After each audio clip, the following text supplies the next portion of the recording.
والصلاة والسلام على أشرف الأنبياء والمرسلين وعلى آله وصحبه أجمعين اما بعد درود پاک کا نذرانہ پیش کیجیے۔ اللهم صل على سيدنا ومولانا محمد معدن الجود والكرم وآله وصحبه وبارك وسلم وصل عليه۔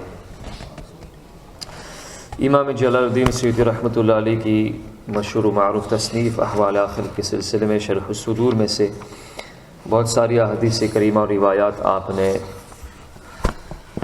مرحومین کا زندوں کے ساتھ ملاقات کرنا خواب میں اور ان کو اپنے حالات کے بارے میں باخبر کرنا، اس کے سلسلے میں آپ نے بہت ساری روایت سماعت فرمائی۔ انشاءاللہ مزید روایت آپ کے سامنے اسی کتاب میں سے پیش کی جائے گی۔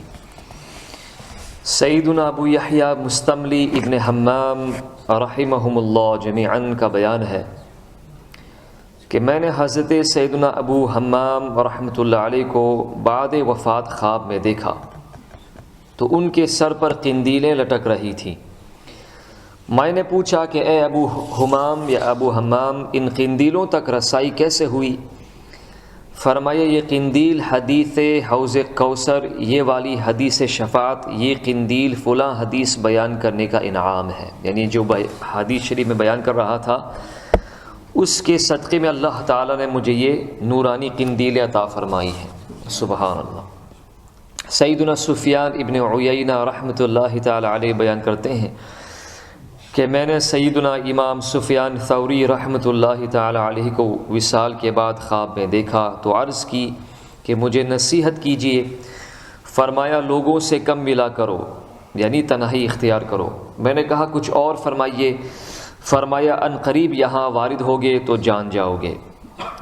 حضرت سیدنا ابو ربیع زہرانی رحمۃ اللہ علیہ بیان کرتے ہیں کہ مجھے میرے پڑوسی نے بتایا کہ میں نے حضرت سیدنا عبداللہ ابن عون رحمۃ اللہ تعالی علیہ کی وفات کے بعد انہیں خواب میں دیکھا تو پوچھا کہ اللہ رب العزت نے آپ کے ساتھ کیا معاملہ فرمایا؟ کہا ابھی پیر کے دن کا سورج غروب بھی نہیں ہوا تھا کہ میرا اعمال نامہ مجھے دکھایا گیا، پس اللہ رب العزت نے مجھ پر رحم فرمایا اور مجھے بخش دیا۔ آپ کا وصال پیر کے دن ہوا تھا، تو آپ نے یہ فرمایا تھا کہ پیر کا دن اور پیر کے دن کا سورج غروب ہونے سے پہلے میرا نام اعمال پیش کیا گیا اور رب ذوالجلال نے مجھے اسی دن بخش دیا۔ سبحان اللہ۔ سیدنا ابو عمرو خفاف رحمۃ اللہ تعالی علیہ بیان کرتے ہیں میں نے سیدنا محمد ابن یحییٰ ذوہلی رحمۃ اللہ تعالی علیہ کو وفات کے بعد خواب میں دیکھا تو پوچھا آپ کے رب عز و جل نے آپ کے ساتھ کیا معاملہ فرمایا؟ کہا کہ میری مغفرت فرما دی۔ میں نے پوچھا کہ آپ کے اعمال کا کیا ہوا؟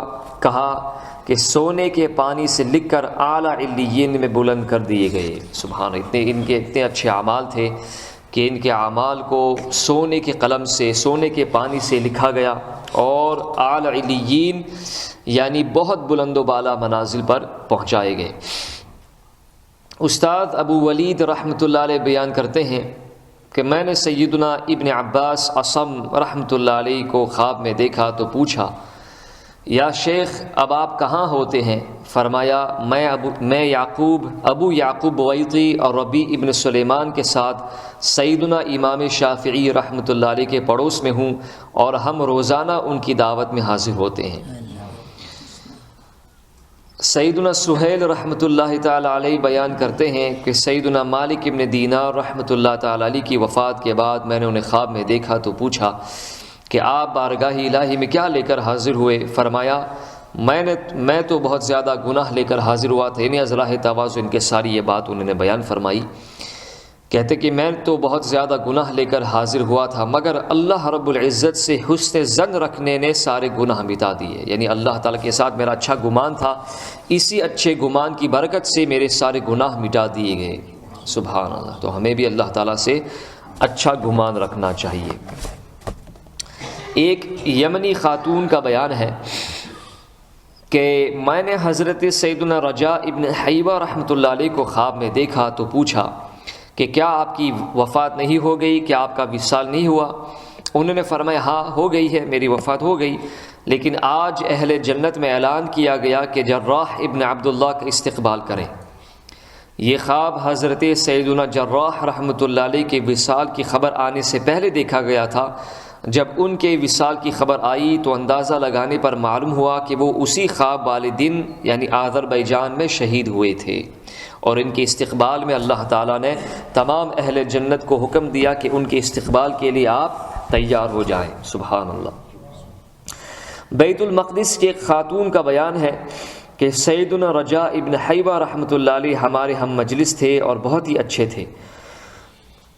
ان کا انتقال ہوا تو میں نے انہیں خواب میں دیکھ کر پوچھا کہ آپ حضرات کو کس طرف پھیرا گیا؟ فرمایا بھلائی کی طرف، لیکن تم لوگوں سے جدا ہونے کے بعد ہمیں ایسی گھبراہٹ ہوئی کہ ہم سمجھے قیامت قائم ہو گئی ہے۔ میں نے پوچھا یہ کس وجہ سے ہوا؟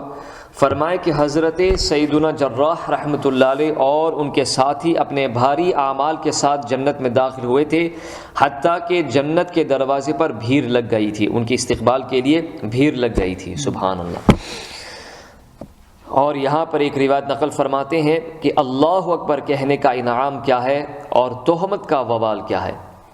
سیدنا اسمعی رحمۃ اللہ علیہ کے والد ماجد بیان کرتے ہیں کہ جریر شاعر کی وفات کے بعد ایک شخص نے انہیں خواب میں دیکھا تو پوچھا کہ آپ کے رب تبارک و تعالی نے آپ کے ساتھ کیا معاملہ فرمایا؟ انہوں نے کہا کہ مجھے بخش دیا گیا۔ پوچھا کس سبب سے اللہ تعالی نے تجھے بخش دیا؟ فرمایا جنگل میں پانی کے کنارے ایک تکبیر یعنی اللہ اکبر کہنے کے سبب، یعنی میں جنگل میں جا رہا تھا اور وہاں پر پانی تھا اور اس پانی کے کنارے میں نے زور سے اللہ اکبر کہا تو اسی تکبیر کی وجہ سے اللہ تعالیٰ نے میرے تمام گناہ کو بخش دیے۔ سبحان اللہ۔ اور ویسے بھی جب ہم راستے میں چلیں یا جنگل میں جائیں یا بیابان کی طرف ہمارا گزر ہو یا کسی بھی راستے سے چٹان سے گزر ہو ہمارا یا پہاڑ سے ہمارا گزر ہو تو وہاں سے زور زور سے تکبیر کہنی چاہیے، اور شہادتین یعنی اشہد ان لا الہ الا اللہ و اشہد ان محمد رسول اللہ، یہ زور زور سے یہ کہنا چاہیے تاکہ یہ ساری چیزیں ہمارے لیے گواہ بن جائیں۔ پھر انہی سے پوچھا کہ آپ کے بھائی فرزدق کا کیا ہوا؟ فرمایا کہ پاک دامن عورتوں پر تہمت لگانے کے عمل نے اسے ہلاکت میں ڈال دیا ہے۔ تو اللہ تعالی ہمیں کسی مسلمان پر تہمت لگانے سے محفوظ و مامون رکھے۔ ثور بن یزید شامی کا بیان ہے کہ حضرت سیدنا کمیت بن زید رحمۃ اللہ علیہ کی وفات کے بعد میں نے انہیں خواب میں دیکھا تو پوچھا ما فعل اللہ بک، یعنی اللہ رب العزت نے آپ کے ساتھ کیا معاملہ فرمایا؟ کہا کہ اس نے مجھے بخش دیا اور میرے لیے ایک کرسی رکھ کر مجھے اس پر بٹھا دیا اور مجھے خوشکن اشعار پڑھنے کا حکم دیا۔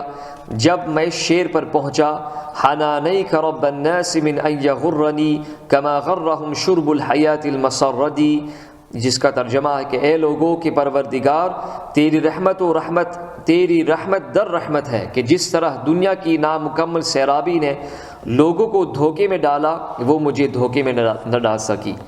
تو رب تعالیٰ نے ارشاد فرمایا کہ اے کمیت تو نے سچ کہا، یقیناً جس نے انہیں دھوکے میں ڈالا اس نے تجھے دھوکہ نہ دیا۔ تو نے میری مخلوق میں میرے منتخب اور بہترین لوگوں کے بارے میں سچ کہا، پس میں نے تجھے بخش دیا۔ اور آل محمد صلی اللہ علیہ وسلم کی شان میں کہے گئے تمہارے ہر شعر کے بدلے قیامت تک آخرت میں تمہارا ایک رتبہ بلند کروں گا۔ اہل بیت اعظام کی شان میں جو آپ نے قصائد لکھے اس کے ہر شعر کی عوض تمہارے درجوں بلند کیے جائیں گے، تمہارے درجات بلند سے بلند تر ہوتے جائیں گے۔ سیدنا ابن شعشاع رضی اللہ تعالیٰ مصری بیان کرتے ہیں کہ بنو عبید سے لڑی گئی جنگ کے شہیدوں میں سے حضرت سیدنا ابو بکر ابن نابلسی رحمۃ اللہ علیہ کو ایک سال بعد میں خواب میں بہت اچھی حالت میں دیکھا تو پوچھا کہ آپ کے رب تبارک و تعالی نے آپ کے ساتھ کیا معاملہ فرمایا؟ تو انہوں نے یہ اشعار پڑھے حبانی مالکی بدوام عز وواعدنی بقرب الانتصار وقربنی وادنانی الیہ وقال انعم بعیش فی جواری۔ سبحان اللہ، میرے مالک نے مجھے دائمی عزت بخشی اور ان قریب کامیابی کا وعدہ فرمایا، مجھے اپنا قرب عطا کیا اور ارشاد فرمایا کہ میرے پڑوس سائے رحمت میں مزے سے رہو۔ اللہ تعالی ہم سب کو آخرت کی تیاری کرنے کی توفیق عطا فرمائے، اور صلحاء، اتقیاء، اولیاء کا ہمیں پڑوس عطا فرمائے، انہی کے ساتھ ہمارا حشر عطا فرمائے۔